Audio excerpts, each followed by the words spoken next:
those poor unfortunate souls. Hello, everyone, and welcome to Poor Unfortunate Podcast. I'm Caroline Ameti. And I'm Conor Perkins. Welcome back, listeners, to a brand new episode of Caroline What's New, our bi-weekly mini episode series where we go through all of the latest and greatest in Disney news. We are recording this episode on Sunday, July 14th, 2024. So, Caroline, what's new? Starting with the Disney parks, as always. Rock and Roller Coaster has reopened in Hollywood Studios on July 1st after being closed for refurbishment since January. And what I've heard is just that, obviously it just got cleaned up a little and some of the effects got a little bit of an update, but everything else is the same. Also, we have some new Hoop-Dee-Doo Review merchandise that has been spotted at Fort Wilderness to celebrate the show's 50th anniversary. We all know I love that. I need it. I love Hoop-Dee-Doo, and it's actually so adorable because it features these like cartoony, like slightly caricature versions of all of the characters. So like truly, truly adorable. They have like tees, magnets, tumblers, luggage tags, all these other things. It's all really, really cute. So I'm going to need a piece of that. Anybody going to the parks, hit up Caroline. Actually, yeah, for real. Like if you are, I will pay you and I'll give you a finder's fee as well. Also on the merch front, we have new Haunted Mansion merch as we approach spooky season in the parks, which is going to be here before we know it because that starts in August, so it's coming. So it all looks really fantastic. We've got a new spirit jersey. We have portrait ears that are really cute. There's a baseball hat, a Loungefly backpack, a tumbler that Conor and I really, really love. That's like the green the and Starbucks black, one? Yep, Yeah. the green and black stripes. There's a weighted blanket. And there's also a doggy bed that is in the shape of a doom buggy. Oh my God. It's so good. Oh my God. And then actually, I think just this weekend, there were even more new shirts that arrived at the Memento Mori gift shop in Magic Kingdom. So again, if you're in the parks, just let us know.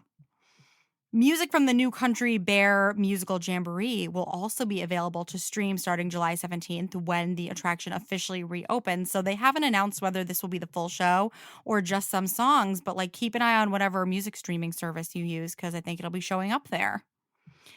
This is a bit of late news. I forgot to mention it in any of our previous episodes, but Test Track 2.0, as some folks call it, has closed in Epcot. It closed on June 16th, and it is going to be, as we have discussed, for a pretty lengthy reimagining that will take some inspiration from World of Motion. So no reopening date has been announced.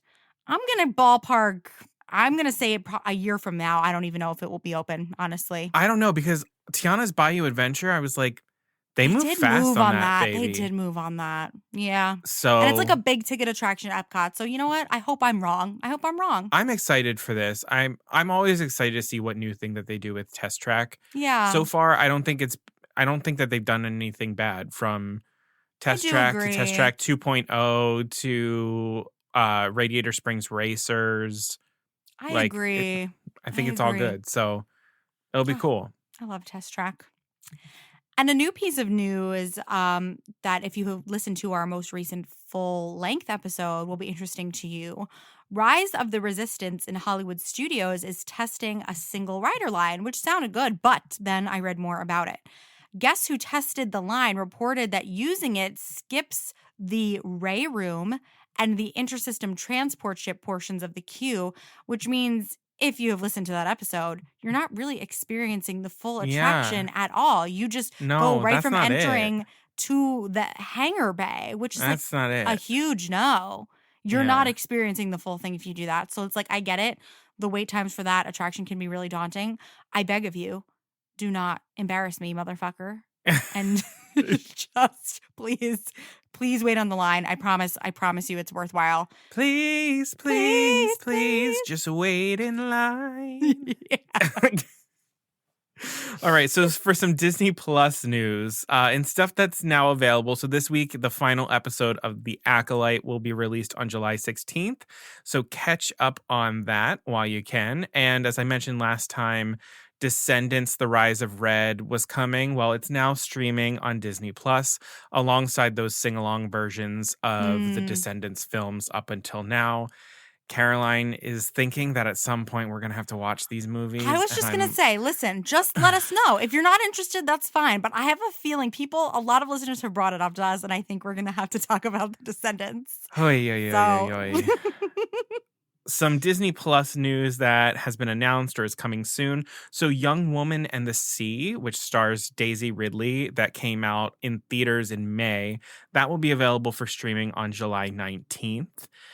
The biggest news is probably that this past week we got the poster and the teaser trailer for the upcoming series Agatha All Along, starring Catherine Hahn, Aubrey Plaza, Patti LuPone, and Joe Locke from Heartstopper, who is confirmed now to be playing Wiccan, aka Billy, Wanda Maximoff's son.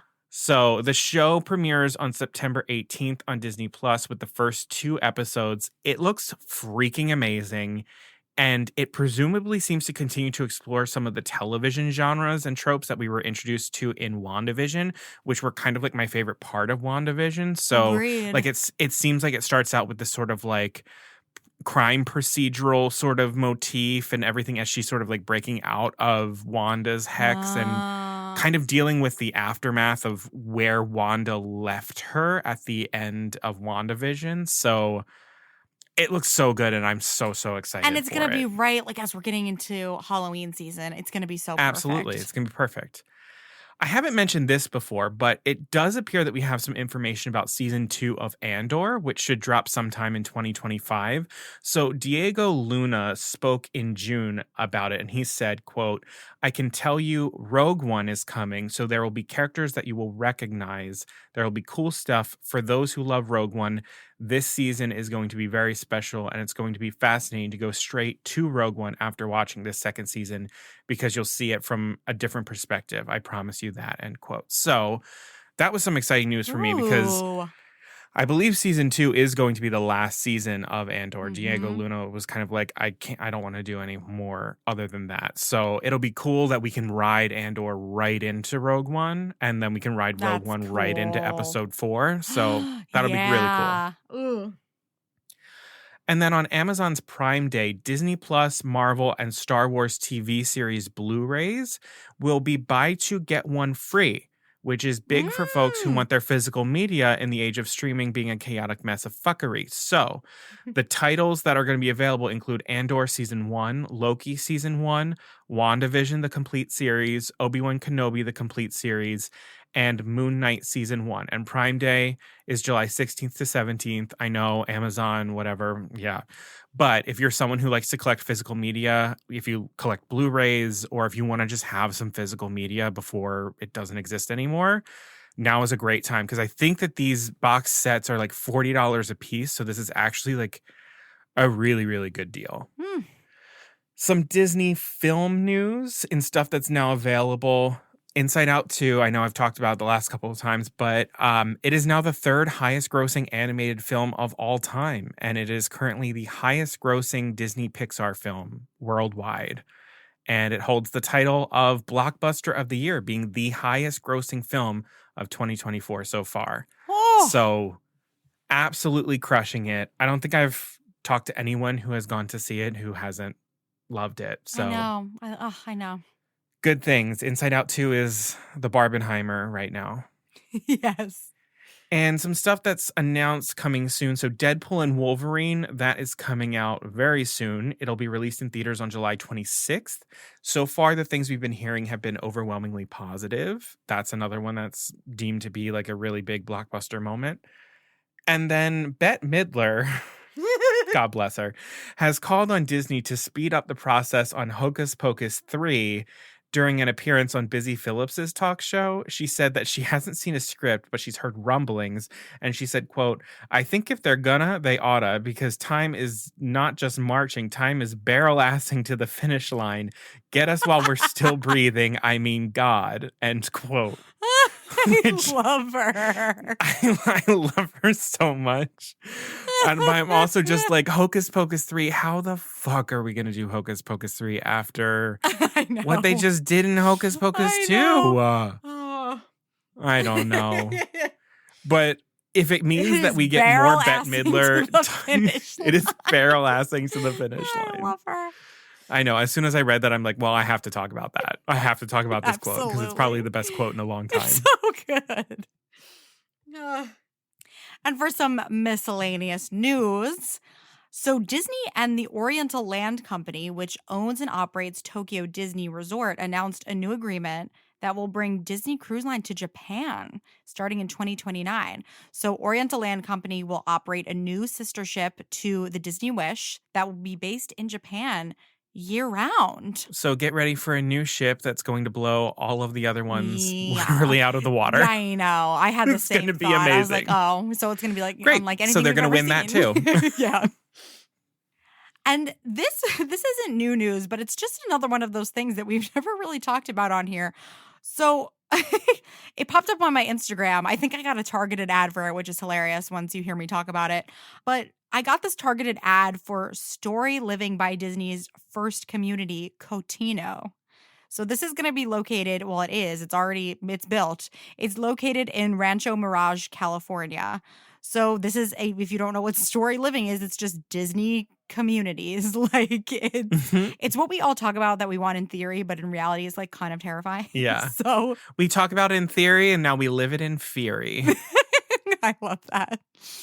So the community's homes, I love actually that they give you this information straight up on the website so that you don't get your hopes up.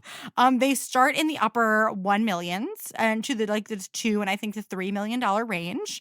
And the community includes residences for those 55 plus, but then also just like all ages are welcome. There's a town center with shops and restaurants. And also, I mean, it goes without saying, of course, the homes are stunning. I mean, they're unreal.